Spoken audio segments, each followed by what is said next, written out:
Hello guys, welcome sa ating bagong video tutorial. At tuturo natin sa inyo ngayon ay yung super easy version ng kantang Pag-ibig ng Ikaw at Ako ni Earl Agustin. Okay? So ito guys yung bagong kanta niya, no? So ito yung with capo version. So madadali lang yung mga chords dito. So kung gusto niyo matutunan guys, itong kanta na to, kahit wala kayong capo, puntahan nyo lang sa isang video natin. Type nyo lang sa search yung title ng kanta, tapos lagyan nyo ng asken sa dulo. Kahit anong kanta, lagyan nyo lang ng asken sa dulo, lalabas na ibang tutorials natin. Okay? So, yan. So, paparinig ko muna sa inyo guys yung kanyang, ilalagay nyo pala muna ang kanyang mga kapos sa, inyong mga kapos sa second fret. So, 1, 2, and then good to go na kayo. Okay? So, parinig natin yung intro, no? Para may idea kayo kung natuturo natin. So, doon yung banda sa may.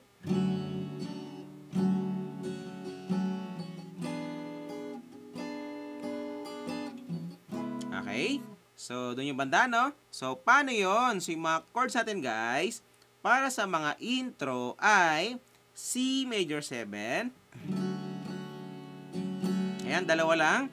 So, ito ay 4th string, 5th string naman itong isa. Para lang siyang C, pero tinanggal nyo ito, no? Ayan, so ganun yan. Tapos, pupunta tayong D7. So, first string ito, second string ito, third string naman ito. Okay? Tapos, pupunta tayong B minor 7. B minor 7, guys. Sabi ko, di ba, sobrang easy siya. Pero bakit may bar chords? So, gagawa natin siya ng shortcut para hindi kayo mahirapan at masaktan. So, ang shortcut ng B minor 7, pwedeng ganito. Shortcut ng B minor yan, guys. Yung ganyan. Pero pwede rin ganito. Sa B minor 7. So, first string ito, second string ito, tapos third string ito. Tapos, kapag sinortcut nyo guys yung bar chords, ang strumming nyo lang ay simula third string hanggang first string. Okay? Pero, practicein nyo pa rin guys yung bar chords ha, para matuto kayo. Tapos, pupunta kayong E minor. Ayan, dalawa lang. So, ano to, 4th string, 5th string naman itong isa. Okay? So, yan. So, paano naman yung ating strumming pattern para sa buong kanta? So, ganito lang. Halimbawa, naka C major 7 kayo. Kada chords ay down, up, down, up, down, up, down, up, down, down, up. Tapos, lipat na kayo ng chords. Down, up, down, up, down, up, down, up, down, down, up. Okay. So, pag makuha nyo na yan, guys, ay matutugtog nyo na yung buong kanta. So, para mas makuha nyo yung intro, guys, pasadahan natin, no? So, pwede nyo ako sabayan. So,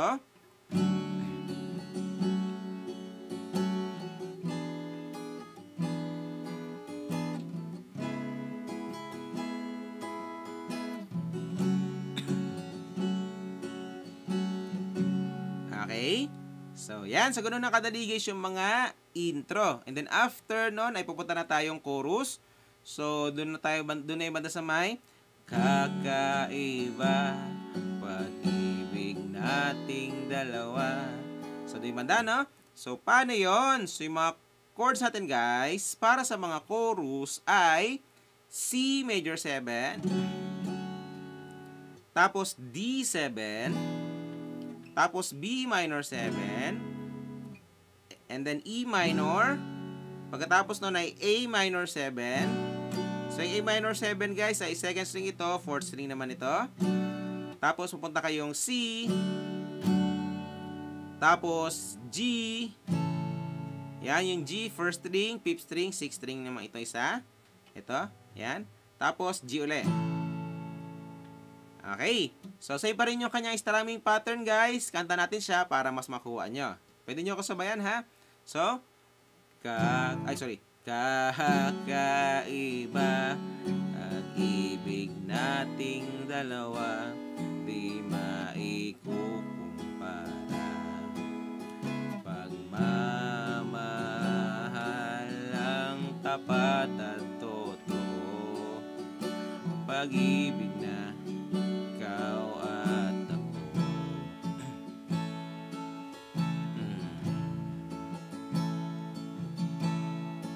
Okay? So, yan. So, ganoon na kadali guys yung mga chorus. And then, after nun, ay pupunta na tayo mga verse. So, doon na yung banda sa may. Sa una pa lang, ramdam ko na. So, doon yung banda, no? So, paano yon? So, yung mga chords na natin, guys, para sa mga verse ay G, yan, tapos B minor 7. Again, ang shortcut niyan ganito ha. Tapos C major 7, ganyan. Tapos ito guys, yung dagdag na bar chords natin, yung C minor 7. Ayan, yung C minor 7 guys, para lang siyang B minor 7, inurong nyo lang ng isang fret, okay? Tapos ang shortcut niya, ganun lang din. Inurong nyo lang kanina. Ayan, ha? Tapos, babalik kayong B minor 7, tapos E minor, and then A minor 7, tapos, yung pinakadulo ay D. Ayan. So, same pa rin yung kanyang strumming pattern. Kanta na natin siya guys, para mas makuha nyo. So, pwede nyo ako sabayan. So, sa una pa lang, ramdam ko na ligtas at masaya ang puso pag nariyan ka. Pag di ka kasama, di mangangamba, kasi alam kong sa akin ka.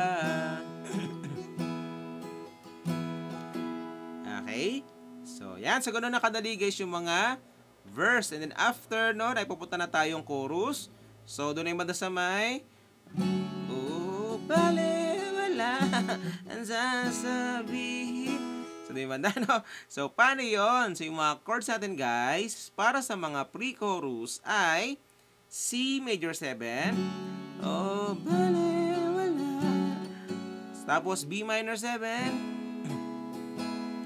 So, 2 times yung gagawin yan, guys. Pag nagawa nyo ng 2 times, ay pupunta kayong A minor 7. Tapos, C. Okay. So, yan. So, ganoon na kadali guys yung mga pre-chorus. Same pa rin yung kanyang mga strumming pattern. Kanta natin siya para mas makuha nyo. No?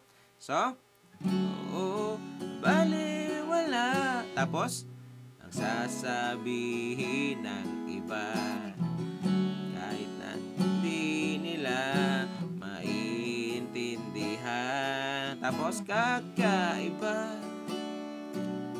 Kakaiba.